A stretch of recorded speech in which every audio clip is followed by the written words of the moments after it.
Hello, my teacher family. It's Sandra here. Welcome to another teacher episode. Today's topic is school safety. Now, granted, school safety as we think of it today is totally different from how we thought of school safety a mere 2-3 months ago.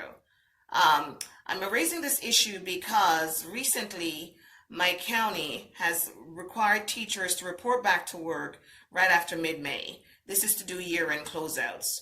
So to approach this topic today, I'm going to be asking a series of questions, and then I'm going to be offering not so much answers, but insights as a response to these 10 questions. So here we go. Let's dive in. Question number 1. Should a teacher decide to return to the building, what would physical distancing or safety look like? Now, physical distancing, of course, would be the standard 6 feet apart distancing. And of course, that would be practiced in the building and would be possible, I'd say, because of the square footage of the building and the fact that students will not be present, only teachers will be present. So the physical distancing of 6 feet would be possible.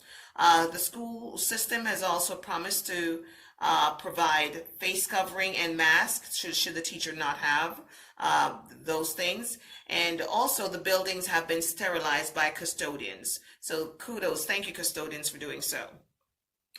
Number 2, how about common areas and contamination? Now, God forbid if there is a teacher or two who are asymptomatic, they have the virus and are not aware, then that would pose a threat, of course. But again, we all have to be united on doing the washing of hands, putting back our gloves, changing our gloves, wearing our face mask to reduce the possibilities of contaminating surfaces.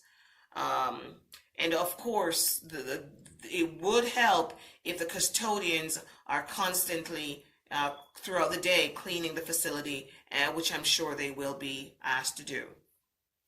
Why has the county decided to do this?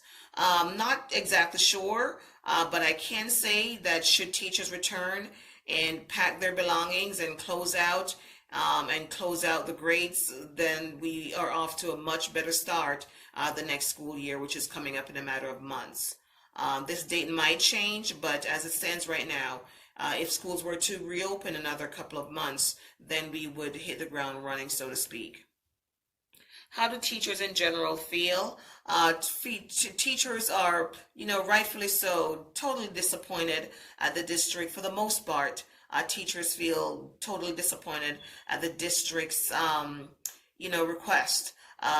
They feel like they now have to make a choice between their livelihood, their jobs, and their lives being safe, and there are fears of, getting this virus and bringing it back home to their families. So rightfully so, they're up in arms, very disappointed about this decision. This decision might change, however, though, in the next day or two, as teachers have been extremely vocal in sharing their concerns, and I'm sure the governor of our state and I'm sure school districts across the nation are listening. Compensation, how does compensation how will compensation be impacted?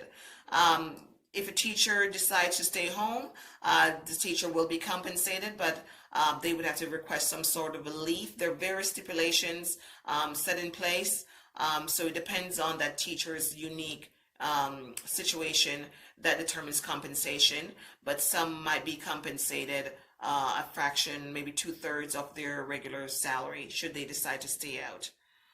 School closeout, what does this entail? School closeout entails closing out grades, preparing the final report for student grades, and all this can be done electronically from home, which are some of the things, the concerns teachers have shared. But what cannot be done from home, of course, is the physical cleaning out of the closets and cupboards and personal drawers and things that the teacher might have. Students might also have personal belongings, textbooks, novels and things, and supplies, school supplies stored in their lockers, depending on which grade level the the teachers are teaching that needs to be cleared out of the building. But again, possibly measures can be put in place where the students get these things back at the start of the school year as opposed to getting them back now. How have teachers adapted to physical distancing in their daily lives? And I'm sure teachers, we have to go to the grocery store to get grocery store families and medications and whatnot. We have to get out there and get, vitamin D. We need that sunlight. So when we do those things, we do practice safety precautions of wearing our gloves or masks, washing the hands with soap and water. So these measures can also be these measures that we practice while doing these daily activities can also be practiced should we return to the school building. Can these measures be taken if we must return to school? Yes, I think I just answered that. So definitely these measures that we're practicing, that we've adopted during our own personal daily lives, definitely they can be adopted if we were to return to the building. 9, how will COVID impact us indefinitely? Definitely impact us because education and the delivery of education as we know it, as we knew it once many months ago, is definitely different from how we know it today. 10, last question.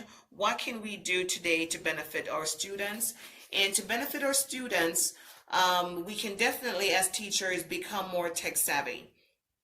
Maybe not so much tech savvy, but more educated on the various platforms that are out there in terms of lesson delivery to our students. We've got to become creative and find a more meaningful and engaging way in keeping our students focused on learning.